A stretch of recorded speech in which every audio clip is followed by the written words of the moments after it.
Hey, I am on the phone with Joshua Barbin and Ashley Barbin, a new preparatory school coming to the region in September that they are very excited about. It's good to have you with us today. Thanks, Bo. We're happy to be here with you, too. Yes, we're excited. Thank you. Hey, tell us all about this project that both of you have been working on. Well, the name of the school is Zion Preparatory Schoolhouse, and the mission for the school is preparing students for life in this world and life in the world to come.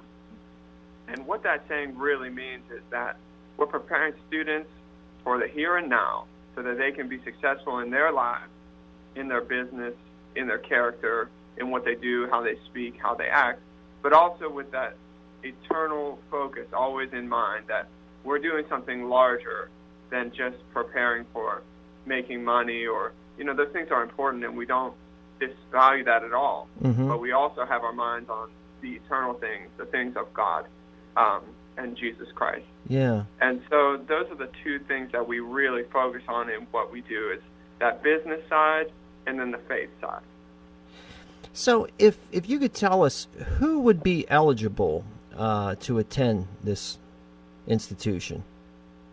So anybody in grades 7 through 12, we're going to be a high school, and we have a sliding scale because we want everybody to be able to participate in our school, but anybody in ages or grades 7 through 12. Mm-hmm.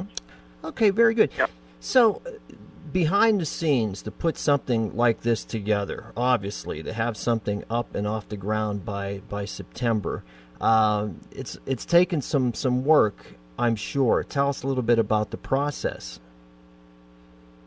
Yeah, the work has been exciting, a lot of fun, and like you said, a lot of work. Mm-hmm.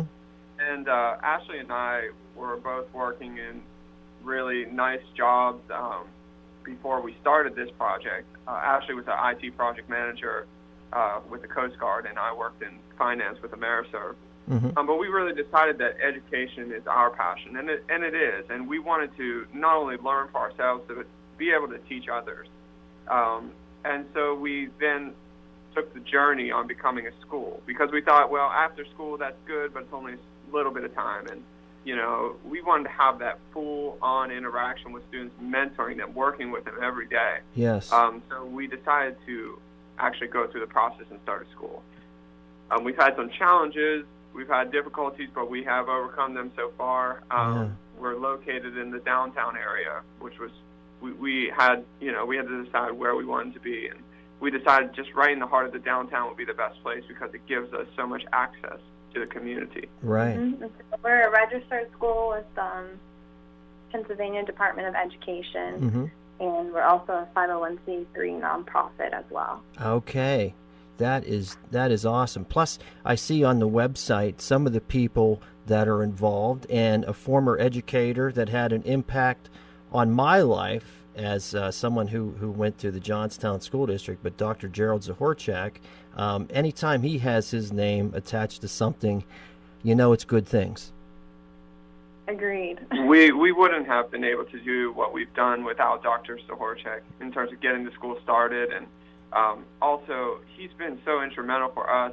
As a family friend of my dad, of course, he came in initially, but he's really got behind us and championed what we're doing. And he's given us so much insight in the education Mm-hmm. background, knowledge, and research. I mean, he's given us best practices over his long career in the field, which has helped us to be able to sift through a lot of the stuff that's there's a lot of stuff out there, but he's given us the very best and helped us to put that in our classroom. Absolutely. And with that, he's also helped us form our classroom. Mm-hmm. Like we said, it's best practice. Instead of having the traditional teaching situation where teachers are in the front of the classroom and students are towards the back and they're having that eye contact with the teacher, Mm-hmm. we're doing what we call a round table setup where students are all around the round table with the teacher, so everybody has eye contact. And they can have a voice, Yeah. and to articulate their thoughts, and that prepares them for a real world, like working at a board meeting. And then we also will do what's called partnership learning, Mm-hmm. where the teacher's in the center, and then say you have 4 groups of students, maybe a group of I don't know what, like 3 students in, Yep. in the circle. Mm-hmm. And so the teacher's in the center, and they can just be seeing how each students are working together. Instead of the teacher always teaching, the students can work together Yeah. and teach their ideas as well. One of the things the project really encouraged us about is that students can really be teachers as well. Mm-hmm. It's not so much onus on the teacher to carry all the weight in the classroom. Instead, allowing the students to really teach one another as well. And that's one of the things that we really feel strongly about, is letting the classroom space operate a little differently than we're used to. Yeah, absolutely. And, and I think that's so important. Just had a recent conversation with a local well-known educator. Education is more than just the books. You know what I mean? It's a well-rounded process, to get the individual involved, and that seems as if that's what you are trying to accomplish with this, and that's why I wish you the best of luck on this project. And on your website, I saw something that I love, saying about 7 pillars of this program. Could you tell us a little bit about that? Yeah, the 7 pillars is inspired by our pastors, Pastor Gerald Spellman and his wife, Dr. Mary Spellman, who run the Pinal Church and Drug and Alcohol Program. Great organization, yes. They're amazing people, and we love working with them. They're like Dr. Zahorchek. They've been championing us the whole way.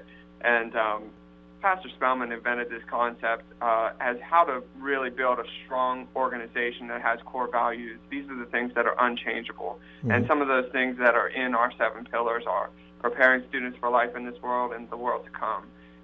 Talks about some of the values that we have as an organization, like teaching students how to fish and also how to fish people. That's our vision. And that comes from teaching them business, basically, again, like teaching them how to provide for themselves and others, and then also teaching them how to reach people who have less than, or teaching them how to reach out into their community with the message of faith. Mm-hmm. So the 7 pillars really are our core as an organization, and they inspire everything that we do. Yep, and it also has like our philosophy on building wealth in Johnstown, Pennsylvania. It's just really important for us to have that connection with the business community and with students, and be able to have those apprenticeship type relationships, so that they are set up for success when they graduate high school. Absolutely. And I just love the whole idea of community also. And I'm sure to get something like this off the ground, as we mentioned, Dr. Zahorchak and all his wisdom, but I'm sure this whole process for both of you has been something that's become a labor of love, right? Yes, it truly is. It is a labor of love, and we're hopeful that other people join in with it, because community is big for us, and we like the saying, it takes a village to raise a child. We truly believe that the more people who partner with our students, the better successful they'll be, and they're the next generation of Johnstown, Pennsylvania. We want to set them up for success. Absolutely, absolutely.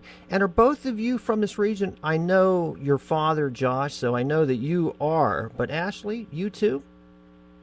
No, I'm not. I came to this region when I got married to Joshua, but my dad is military, so is my mom, so Army. We moved around a lot. I went to 8 different schools, both private and public, growing up. And most recently I came from the Virginia Beach and D.C. area before I moved here. Yeah. So what's your impression of the people of this area? I have grown to love it. I love the family-oriented. I've never been to a place where people can say that they've grown up in the same house or live in the same house that they grew up in, and actually knew a family member who built their house. So I think the generation and the heritage of this area is so strong. Yeah. And it's wonderful. It's and a good example. And I think a good example of that, Ashley, is your husband. Here's a guy that grew up in this region, could have gone anywhere, and he decides to stay here, plant some seeds, and do a neat project like this. Josh, why?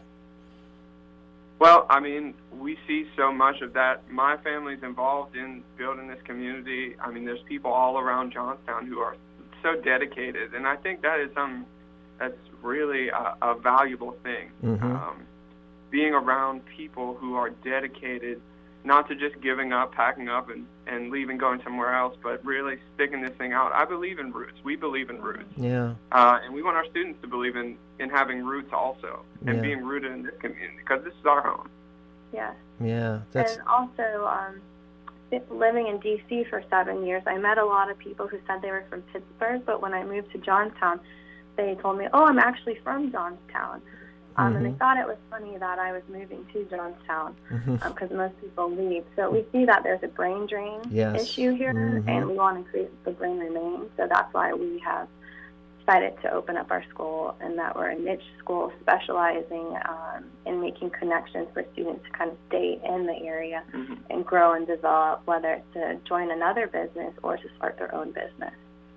And that's why me, as somebody that grew up in this region and has chosen to live here my whole life, I applaud anybody that takes an endeavor like this. And kudos to both of you for doing this. And I wish you both the best of luck on this. Now, I'm sure there's people that are listening to both of you talk to me right now that are wondering, how can I get more information about this project? What do you advise they do?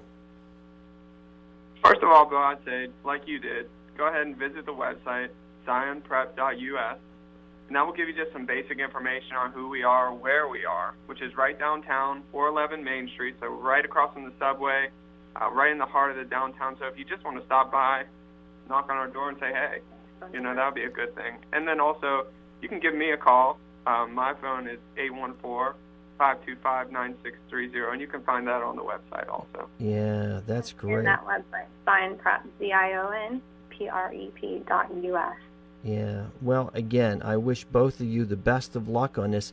And as we approach that September date, I would like to have both of you in the studio to visit me maybe sometime, as we get close to that, and have a more in-depth conversation about what you're getting into. But again, best wishes, and thank you so much for a commitment to this region. Both of you should be applauded for your work. Thank you, Bo. Thanks, We Bo. truly appreciate it. And just so you know, our doors are opening August 27th. That first week will be orientation week, and then we will start after Labor Day in September. And we're also looking for funders and just volunteers as well. Absolutely. Good. Hey, best wishes to both of you. Thank you Thanks, very Bob. much.